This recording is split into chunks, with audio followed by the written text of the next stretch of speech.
जय श्रीमन नारायण। राधे राधे। युधिष्ठिर ने पूछा, जनार्दन, वैशाख मास के शुक्ल पक्ष में किस नाम की एकादशी होती है, उसका क्या फल है तथा उसके लिए कौन सी विधि है?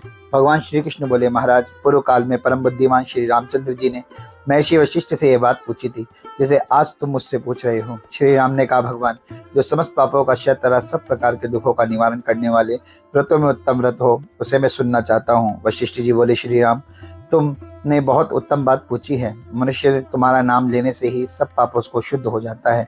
तथापि लोगों के हित की इच्छा से मैं पवित्र उत्तम व्रत का वर्णन करूंगा। वैशाख मास के शुक्ल पक्ष में जो एकादशी होती है, उसका नाम मोहिनी एकादशी है। वह सब पापों को हरने वाली और उत्तम है।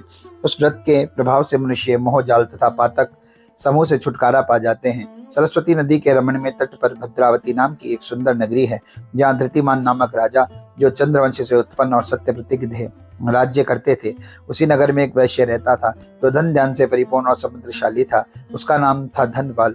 वह सदा पुण्य कर्म में ही लगा रहता था। दूसरों के लिए पौंसला, कुआं, मठ, बगीचा, पोखर और घर बनवाया करता था। भगवान श्री विष्णु की भक्ति में उसका हार्दिक अनुराग रहता था। वह सदा शांत रहता था। उसके 5 पुत्र थे, सुमना, द्युतिमान, मेधावी, सुकृत तथा दष्टबुद्धि। दष्टबुद्धि 5वां था। वह सदा बड़े बड़े पापों में संलग्न रहता था। जुए आदि दुर्व्यसनों में उसकी बड़ी आसक्ति थी। वह वैश्याओं से मिलने के लिए ललायित रहता था। उसकी बुद्धि न तो देवताओं के पूजन में लगती थी और न पितरों तथा ब्राह्मणों के सत्कार में।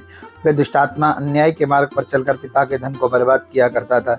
एक दिन वह वैश्या के गले में बाण डाले चौराहे पर घूमता देखा गया। तब पिता ने उसे घर से निकाल दिया तथा बंधु बांधवों ने भी उसका परित्याग कर दिया। और वह दिन रात दुखी और शोक में डूबा रहता तथा कष्ट पर कष्ट उठाता हुआ इधर उधर भटकने लगा। एक दिन किसी पुण्य के उद्देश्य होने से महर्षि कौंडिन्य के आश्रम पर पहुंचा। वैशाख का महीना था। तपोधन कौंडिन्य गंगा जी में स्नान कर आए थे। दृष्ट बुद्धि शोक से भार से पीड़ित हो मुनिवर कौंडिन्य के पास गया और हाथ जोड़कर सामने खड़ा होकर बोला, ब्राह्मण, जो श्रेष्ठ मुझ पर दया करके कोई ऐसा व्रत बताइए जिसके पुण्य के प्रभाव से मेरी मुक्ति हो जाए। कौंडिन्य बोले, वैशाख के शुक्ल पक्ष में मोहिनी नाम से प्रसिद्ध एकादशी का व्रत करो। मोहिनी को उपवास करने पर प्राणियों के अनेक जन्मों के किए हुए मेरु पर्वत के जैसे महापाप भी नष्ट हो जाते हैं। वशिष्ठ जी कहते हैं, श्री रामचंद्र, मुनि का यह वचन सुनकर दृष्ट बुद्धि का चित्त प्रसन्न हो गया। उसने कौंडिन्य के उपदेश से विधि पूर्वक मोहिनी एकादशी का व्रत किया। नृपश्रेष्ठ, इस व्रत के करने से वह निष्पाप हो गया और दिव्य देह धारण कर गरुड़ पर आरूढ़ हो सब प्रकार के उपद्रवों से रहित श्री विष्णु धाम को चला गया। इस प्रकार यह मोहिनी का व्रत बहुत ही उत्तम है। इसके पढ़ने और सुनने से सहस्त्र गोदान का फल मिलता है। जय श्रीमन नारायण। राधे राधे मित्रों।